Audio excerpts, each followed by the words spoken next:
প্রিয় ছাত্রছাত্রীরা, আশা করি তোমরা সবাই খুব ভালো আছো। অনেক দিন পরে আবার নতুন ভিডিও নিয়ে হাজির হলাম। আজকে আমরা আলোচনা করব ইকোনমিক গ্রোথ থিওরি এবং এর প্রবক্তা হলেন ডব্লিউ রস্টো। তো মূল থিওরিতে যাওয়ার আগে আমরা একটু আলোচনা করে নেব যে গ্রোথ জিনিসটা ঠিক কী। ইকোনমিক মানে অর্থনৈতিক, আমরা সবাই জানি। তো গ্রোথ মানে কি? গ্রোথ মানে বাংলায় আমরা যাকে বলি উন্নয়ন। দু রকমের টার্ম আমরা পড়ি উন্নতি সম্পর্কে জানতে গেলে, বা বিশেষ করে অর্থনৈতিক উন্নতি সম্পর্কে জানতে গেলে মূলত দু রকমের টার্ম আমরা ইউজ করি। একটা হচ্ছে কি না, একটা হচ্ছে ইকোনমিক গ্রোথ, আর একটা হলো ইকোনমিক ডেভেলপমেন্ট, তাই তো? একটা হচ্ছে ইকোনমিক গ্রোথ আর একটা হচ্ছে কি না, ডেভেলপমেন্ট। তো ইকোনমিক গ্রোথটাই বা কী আর ইকোনমিক ডেভেলপমেন্টটাই বা কী? ইকোনমিক গ্রোথ হচ্ছে যেটা কিনা মানে একটা বিশেষ সেক্টরের উন্নয়ন হচ্ছে, অর্থনীতির উন্নয়ন হলো, হয়তো অর্থনীতির ক্ষেত্রে জিডিপির উন্নয়ন হচ্ছে, বা ধরো আমরা বললাম যে ইনকামের উন্নয়ন হলো, সেটা হচ্ছে গ্রোথ। একটা পার্টিকুলার সেক্টর, এগ্রিকালচারাল সেক্টরের গ্রোথ হলো, ইন্ডাস্ট্রিয়াল সেক্টরের গ্রোথ হলো। কিন্তু অন দ্য আদার হ্যান্ড আমরা ডেভেলপমেন্ট যদি বলি, তাহলে সব কটাকে কম্বাইন করে দেশের মানে সার্বিক উন্নয়নকে আমরা ডেভেলপমেন্ট বলতে বুঝি। সুতরাং গ্রোথ একটা পার্টিকুলার সেক্টরের হয়, ডেভেলপমেন্ট হোল কান্ট্রির হয়। ঠিক আছে?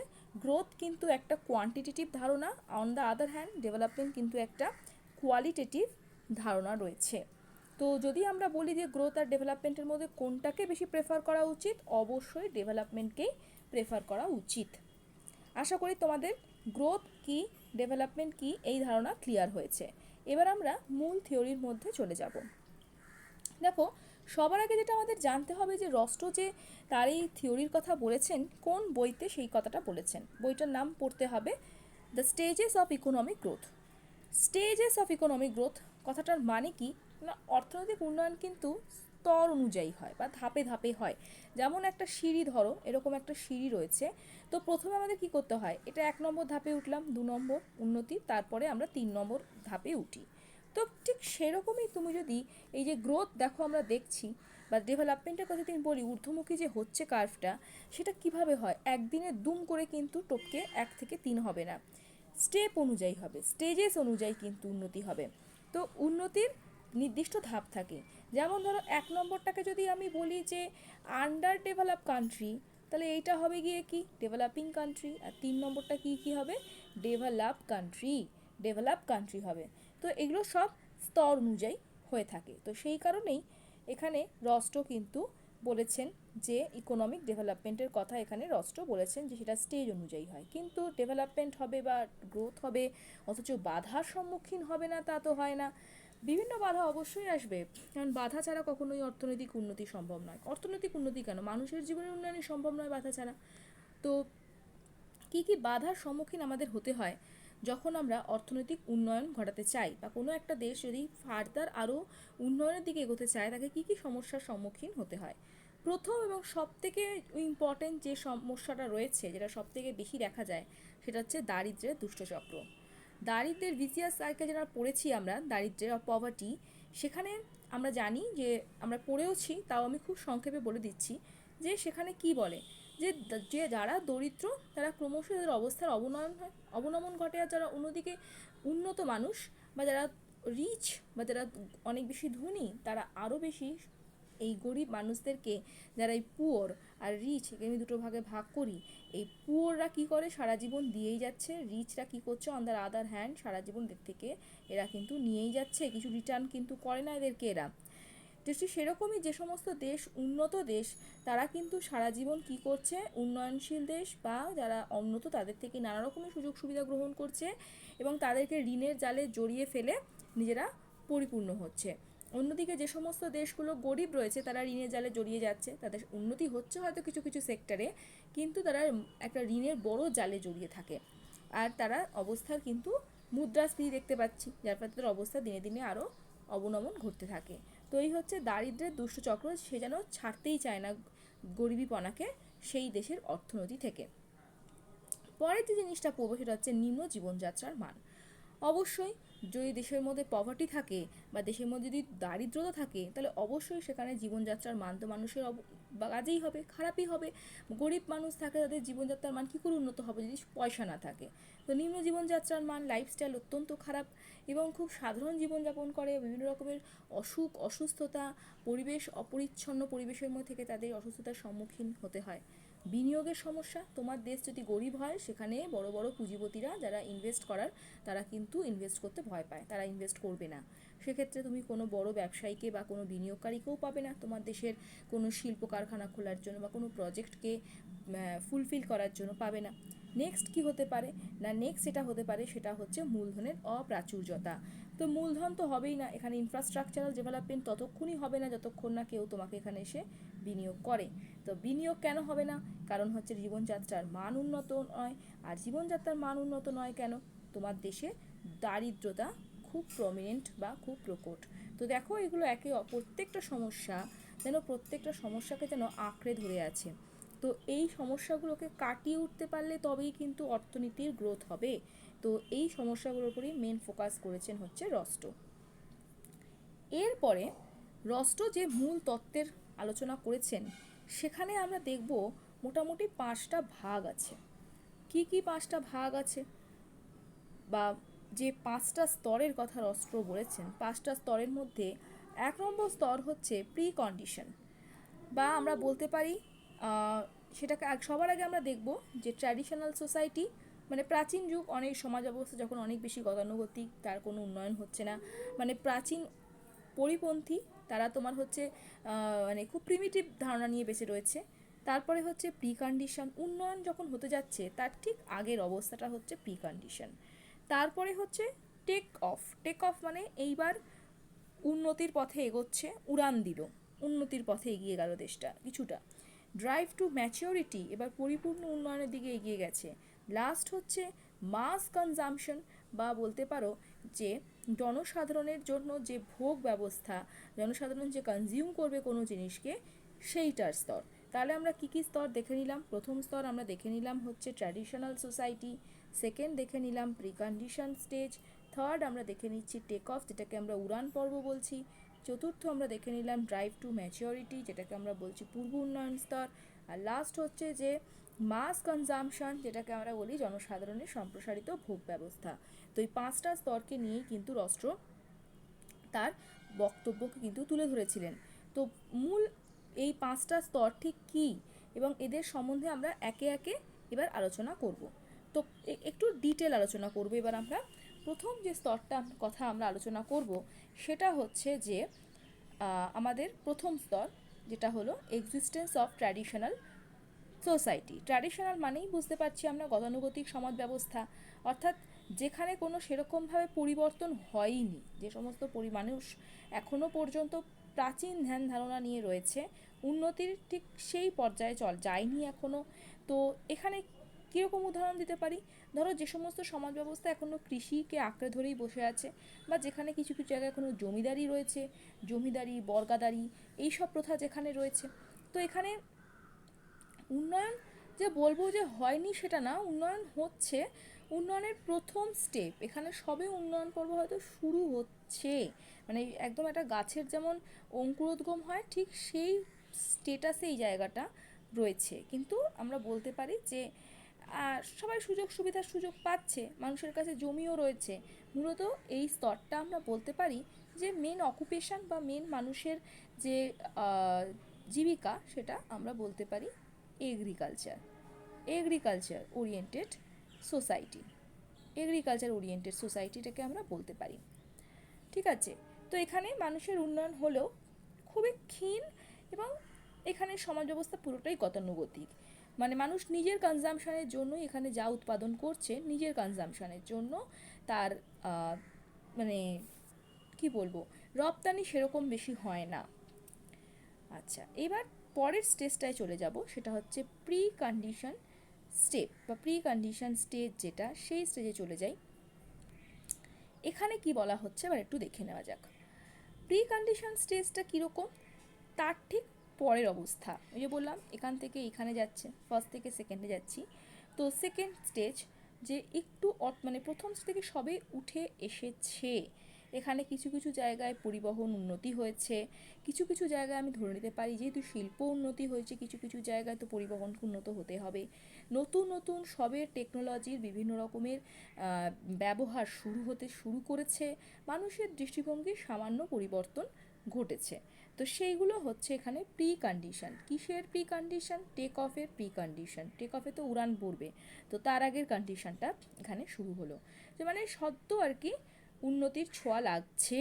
এখানে উন্নতির দিকে এগোচ্ছিল, আর এখানে উন্নতিটা সবে ছোঁয়া লাগছে, দুটোর মধ্যে কিন্তু পার্থক্য আছে। তো সদ্য এখানে উন্নতির পর্যায়ে যেতে যাচ্ছে। নেক্সট হচ্ছে টেক অফ পর্যায় বা উত্তোলনের স্তর, যেটাকে আমরা বলি। তো এখানে কি হবে না, রষ্ট এখানে বলছেন যে এখানে শিল্প বিপ্লব হবে, অর্থাৎ যেটা আমরা পড়েছিলাম বহুদিন আগে ইন্ডাস্ট্রিয়াল যে রেভলিউশনের কথা আমরা হিস্ট্রিতে পড়ি, তো ইন্ডাস্ট্রিয়াল রেভলিউশন এখানে স্টার্ট হলো। ঠিক আছে, এখানে ইন্ডাস্ট্রিয়াল রেভলিউশন স্টার্ট হলো, শিল্প বিপ্লব।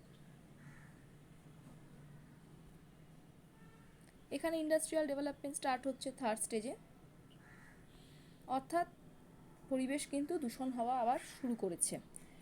ঠিক আছে, পরিবেশ উন্নয়ন, এই জন্য আমরা যে শিল্প বিপ্লবের পর থেকে আমাদের পরিবেশ এত দূষণ হতে শুরু করেছে। তো পরিবেশ দূষণ হতে শুরু করেছে কোন পর্যায়টায়? এই টেক অফ পর্যায়টায়, যেখানে শিল্প বিপ্লব শুরু হলো। শিল্প আসলো, তার মানে এখানে বিনিয়োগের পরিমাণ বাড়বে। বিনিয়োগের পরিমাণ বাড়লে জানো যে পরিকাঠামোর উন্নয়ন হবে, সর্বোপরি আমরা বলতে পারি দেশের জাতীয় আয় বাড়তে শুরু করবে। অর্থাৎ এখানে উন্নয়নটা কীরম হবে? এরম ঊর্ধ্বমুখী, আস্তে আস্তে উন্নয়ন হচ্ছে এখানে আমরা বলতে পারি। তো আমরা যদি এটাকে কার্ভের সাহায্যে বোঝার চেষ্টা করি, তো সেক্ষেত্রে আমরা ঠিক কীরকম দেখব না, আমরা দেখব আমাদের একটা অ্যাক্সিস ড্র করে নিই, এক্স অ্যাক্সিস এবং ওয়াই অ্যাক্সিস। এক্স অ্যাক্সিস যদি আমরা এখানে, ওয়াই অ্যাক্সিস যদি আমরা এখানে ইনকামকে দেখাই, এবং এক্স অ্যাক্সিস যদি আমরা এই স্টেজেসগুলোকে দেখাই, ধরো first stage, second stage, third stage, fourth stage and the last stage দেখাই, তো সেক্ষেত্রে আমরা দেখতে পাবো আস্তে আস্তে কিন্তু অর্থনীতি এরকমভাবে বেড়ে যাচ্ছে, এস শেপে মোটামুটি এগিয়ে যাচ্ছে, উন্নয়ন হচ্ছে আস্তে আস্তে। বিনিয়োগ যখনই এলো এই পর্যায়েতেই বিনিয়োগ, এই টেক অফ পর্যায়েতেই বিনিয়োগ আসছে। যেই বিনিয়োগ আসছে তার মানে এবার এখানে জাতীয় আয়ের উন্নয়ন ঘটবে, অর্থাৎ সেই দেশটা উন্নতির পথে এগিয়ে যাচ্ছে। স্টেজ 1, 2, 3, 4, 5 করে যদি আমি লিখি, তাহলে এর দেখবো যে আস্তে আস্তে উন্নতির পথে এগোচ্ছে। ঠিক আছে, এবার ঠিক তার পরের স্টেজে চলে যাব, সেটা হচ্ছে গিয়ে drive to maturity. Drive to maturity মানে কি? ড্রাইভ টু ম্যাচিওরিটি মানে হচ্ছে যে উন্নয়নের মানে পথে আমরা তো এগিয়েছি, বললাম অলরেডি আমাদের শিল্প বিপ্লব মোটামুটি স্টার্ট হয়ে গেছে। তো এবার এখানে ড্রাইভ টু ম্যাচিওরিটি মানেই হচ্ছে যে উন্নয়নের পূর্ব উন্নয়ন স্তর বা উন্নয়ন থেকে মোটামুটি এগিয়ে গেছে, সমাজ অনেক বেশি গতিশীল। কারণ আমরা এখানে যখন ট্র্যাডিশনাল সোসাইটির কথা পড়লাম, সেক্ষেত্রে আমরা কি পড়লাম? যে সমাজ অনেকটা প্রিমিটিভ, গতানুগতিক, কোনো সেরকম কোনো পরিবর্তন নেই সমাজের মধ্যে, কোনো কিছু আসছেও না যাচ্ছেও না, একই রকমের স্ট্যাটিক পর্যায়ে আছে এখানে এই স্টেজটায়। তো এই স্টেজে কি হচ্ছে, ড্রাইভ টু ম্যাচুরিটিতে সমাজ অনেক বেশি উন্নয়নশীল এখানে, এবং সমাজ অনেক বেশি গতিশীল। শ্রমিকদের এখানে অনেক বেশি, শ্রমিকরা দক্ষ হয়ে উঠবে, শ্রমিকদের এখানে জীবনযাত্রার মান উন্নত হবে। এখানে সিটি সেন্টারের দিকে চেষ্টা করবে সব শ্রমিকরা, গ্রাম থেকে শহরে আসবে, এসে ভিড় জমাবে, তারা কাজের সন্ধানে চলে আসতে চেষ্টা করবে এখানে। এই কাণ্ডগুলো ঘটতে থাকবে। যদি সিটি সেন্টার হয় তো সবাই এখানে আসার চেষ্টা করবে। তো এইরকমভাবে এই পর্যায়ে উন্নতি হবে। কিন্তু উন্নতি তো হবে ঠিকই, শ্রমিকদের অবস্থার উন্নতি হচ্ছে, বা শ্রমিকরা নানা রকমের সুযোগ সুবিধা পাবে, তাদের কাজের নিয়ম বেঁধে দেওয়া হবে, কাজের সময়কাল বেঁধে দেওয়া হবে, তাদের বেতনের উন্নতি হবে, তাদের চিকিৎসা ব্যবস্থা, সব কিছুর উন্নতি হবে। সামাজিক ক্ষেত্রেও কিন্তু মানুষের অবস্থার অনেক বেশি আগের থেকে ভালো উন্নত অবস্থার দিকে পৌঁছবে। পার ক্যাপিটা ইনকাম মানুষের বৃদ্ধি পাবে। পার ক্যাপিটা ইনকাম বৃদ্ধি পারলে কিন্তু গ্রোথের একটা মানে যেহেতু গ্রোথ, তাই পার ক্যাপিটা ইনকামকে কিন্তু আমরা গুরুত্ব দেব। তো পার ক্যাপিটা ইনকাম এই ক্ষেত্রে গ্রোথের ক্ষেত্রে এখানে বৃদ্ধি পাবে। পার ক্যাপিটা ইনকাম পিআই হিসেবে লিখলাম, মাথাপিছু আয় যেটাকে আমরা বলি, তো সেক্ষেত্রে এখানে বৃদ্ধি পাবে। লাস্ট স্টেজ হচ্ছে আমাদের, লাস্ট স্টেজের নাম কি? মাস কনজাম্পশন স্টেজ। তো মাস কনজাম্পশন কেন বলছি? মাস কখন বলি? যখন অনেক বড় লেভেলের হয়, তাই না? মাস কথাটা আমরা কখন ইউজ করি? একটা বড় হিউজ স্কেল। আর কনজাম্পশন মানে ভোগ, কনজিউম মানে ভোগ, তো কনজাম্পশন মানে ভোগের একটা ভোগ ব্যবস্থা। তো এইবার কি হলো, কৃষি তো ঠিক আছে ছিল, উন্নত হলো, এখানে এসে শিল্প উন্নত হলো, কৃষি ছিল, এবার মাস কনজামশনে ব্যবসা বাণিজ্য উন্নত হলো, মানুষ এবার শুধু খাওয়া দাওয়া পড়া এগুলোর মধ্যেই ব্যস্ত থাকলো না, মানুষ কি শুরু করলো এবারে তাদের প্রসাধনী দ্রব্য বা এবং তারা কি হলো আমোদ প্রমোদ আহ্লাদ এসবের দিকে নজর দিল, মানে টিভি কেনা, ফ্রিজ কেনা, বা এসি ব্যবহার করা, কম্পিউটার ব্যবহার করা, এইগুলো বাড়তে শুরু করলো এই সময়টা, মানে মাস কনজামশন, ভোগ অনেক বেশি বাড়ছে মানুষের এখন। তো এবং স্কুল, নতুন নতুন কলেজ, ইউনিভার্সিটি, এসব বেশি করে এইসব প্রতিষ্ঠানের সংখ্যা বাড়তে থাকলো, অর্থাৎ জনকল্যাণমুখী কাজ কিন্তু এখানে অনেক বেশি মানে শুরু হয়ে গেল। এই পর্যায়ে কিন্তু এই যে লাস্ট স্টেজের কথা বলছি, মাস কনজামশন, আমাদের দেশ কিন্তু এখনও এখানে পৌঁছায়নি। এখানে বিশ্বের উন্নত দেশগুলো রয়েছে, মানে কারা বলতে পারো, অস্ট্রেলিয়া, আমেরিকা যুক্তরাষ্ট্র, বা আমাদের নরওয়ে, জাপান, আরও তোমার হচ্ছে ফ্রান্স, এই সমস্ত দেশে কিন্তু এখনও এর মধ্যেই কিন্তু মাস কনজামশনের স্টেজে পৌঁছে গেছে। এটা মানে এই পৌঁছে গেছে বলে রাষ্ট্র মনে করেছেন। তো আশা করি 5টা স্তর তোমাদের ক্লিয়ার হয়েছে। যদি কোনো সমস্যা থাকে এখানে কমেন্ট সেকশানে গিয়ে কমেন্ট করে আমাকে জানাতে পারো যে 5টা স্টেপের মধ্যে যে 5টা যে স্টেজেস রয়েছে কোন স্টেজটা বুঝতে অসুবিধা হলো সেটা আমাকে জানাতে পারো। এবার আমরা চলে যাব পরের পর্যায়ে। রস্টোর এই যে তত্ত্ব আমরা পড়ছি ইকোনমিক গ্রোথ থিওরির কথা, স্টেজেস অফ ইকোনমিক গ্রোথ, সেটাতে সবসময় সঠিক তা তো নয়, এর বেশ কিছু ভুল দিক ছিল, বা বেশ কিছু এরকে বিভিন্ন রকমের অর্থনীতিবিদরা একে সমালোচনা করেছেন, ক্রিটিসাইজ করেছেন। ফার্স্ট কি ক্রিটিসাইজ আমি দেখে নেব। রাষ্ট্র তার তত্ত্বে, দেখো আমরা এখানে রাষ্ট্র তার তত্ত্ব অনুযায়ী, এখানে একটা কথা হবে যে রাষ্ট্র তার তত্ত্বে উন্নয়নের যে স্তরগুলো বলেছেন এখানে রাষ্ট্র, হ্যাঁ এটা একটু টাইপিং মিস্টেক হয়েছে, এটা ঠিক করবেন, এটা রাষ্ট্র হবে কথাটা। তো রাষ্ট্র তার তত্ত্বে যে কথাগুলো কথা বলছে বেশিরভাগটাই কিন্তু থিওরিটিক্যাল, এগুলোর পরপর আসবে, ধরো গতানুগতিক থেকে সেকেন্ড স্টেজ পার করে তবেই থার্ড স্টেজে আসবে, বা থার্ড স্টেজ থেকে আবার মানে ফোর্থ স্টেজ পার করে ফিফথে আসবে, এরকম কোনো কথা নেই। সুতরাং এই স্তরগুলো যে প্রত্যেকটা স্তর আমরা পড়লাম, সেই স্তরগুলো তত্ত্বগুলো প্রত্যেকটাই থিওরিটিক্যালি গুরুত্বপূর্ণ। পার্টিকুলারলি আমাদের সাথে প্র্যাকটিক্যালি দেখতে যাই, সব দেশের ক্ষেত্রে কিন্তু এই 5টা স্তরই যে উন্নয়নের জন্য দেখা যাবে কোনো মানে নেই। 5টা স্তর নাও দেখা যেতে পারে সব দেশে, তাই না? হয়তো উপস্থিতি নেই 5টা স্তর, 3টে স্তরের মাধ্যমে উন্নতি হয়েছে হতে পারে, 2টো স্তরের মাধ্যমে উন্নতি হয়েছে হতে পারে, তো সুতরাং এইটাকে আমরা অ্যাকসেপ্ট করি না। সেকেন্ড বলছে সব পর্যায়ে আয় বৃদ্ধির হার সবসময় সমান হয় না। 1 নম্বর স্টেজ থেকে যা উনি বলছেন যে সব জায়গায় মানে এরকম করে উন্নতির হারটা বা আয় বৃদ্ধির হারটা সমান হবে, দেশের যে ইনকাম, ন্যাশনাল ইনকাম, সেটা যে সমান হবে, সেটা কিন্তু হয় না। সবসময় সব দেশে একই রকম উন্নতি হবে, আয় হবে। তো যদি একই আয় হতো সব দেশে, তাহলে তো আমেরিকা, অস্ট্রেলিয়া বা জাপান এরা সবাই যদিও উন্নত, তবু এদেরকে তাহলে আমরা সমগোত্রে ফেলতাম। এরা সবাই সমগোত্র নয়, এদের মধ্যে কেউ বেশি উন্নত, কেউ কম উন্নত, এদের মধ্যেও কিন্তু র্যাঙ্ক রয়েছে, এবং সবার হার কিন্তু আয়ের হার সমান নয়। বিনিয়োগ সবসময় যে জাতীয় আয়ের 10% হতে হবে এটার কোনো ফিক্সেশন নেই। 10%ই হবে কোনো মানে নেই, 5% হতে পারে, 5%-এর 10%-এর বেশি হতে পারে, কম হতে পারে, ফ্লাকচুয়েট করতে পারে, ওঠানামা করতে পারে। সুতরাং 10%ই থাকবে, এটাও স্থির নয়। আর সব দেশকে যে গতানুগতিক ব্যবস্থার মধ্যে দিয়ে অতিক্রম করতে হবে তারও কিন্তু কোনো মানে নেই। এমন অনেক দেশ আছে যারা কিন্তু গতানুগতিক স্টেজটাকে তারা ফেস করেনি। অনেক দেশ আছে, যেমন নিউজিল্যান্ড রয়েছে, অস্ট্রেলিয়া রয়েছে, এরা কিন্তু এগুলো ফেস করেনি। সুতরাং সব দেশেই যে গতানুগতিক সমাজ 1 নম্বর স্টেপ, সেকেন্ড, আমি এটা বারবার বলছি, এই সব কটা স্টেপের মধ্যে দিয়ে বা স্টেজের মধ্যে দিয়ে আসতে হবে এরও কোনো গুরুত্ব নেই। সুতরাং এগুলো সবটাই উনি জাস্ট তত্ত্বটাকে প্রমাণ করার জন্য ধরে নিয়েছিলেন। সুতরাং এগুলো যে সঠিক হতে হবে এর কোনো মানে নেই। তো এই হলো মোটামুটি রস্টোর মডেল। এগুলো হলো রস্টোর মডেলের কিছু ভুল ভ্রান্তি, বা যেগুলোকে অ্যাকসেপ্ট করা যায়নি আমাদের সমাজে, তো সেইগুলো হচ্ছে এখানে তুলে ধরলাম। অবশ্যই তথ্য থাকলে তার ভুলভ্রান্তির দিকও থাকবে। তো এইভাবেই রাষ্ট্র তার অর্থনৈতিক দিকের কথাগুলো আমাদের সামনে, উন্নয়নের দিকগুলো কীভাবে একটা দেশ পর্যায়ক্রমের মাধ্যমে উন্নতির দিকে এগিয়ে যেতে পারে সেটা উনি তুলে ধরেছিলেন। তো চেষ্টা করলাম থিওরিটা তোমাদেরকে বোঝানোর। যদি কোনো সমস্যা থাকে, যদি কিছু বুঝতে না পারো অবশ্যই জানাবে, কোনো প্রশ্ন থাকলে নিশ্চয়ই জানাবে, চ্যানেলটাকে সাবস্ক্রাইব করবে, এবং যদি ভিডিওটা ভালো লেগে থাকে তোমাদের, যদি কোনো কারণে উপকার হয়েছে বলে মনে হয়, তো অবশ্যই লাইক বাটনটাকে ক্লিক করতে ভুলবে না। বাই।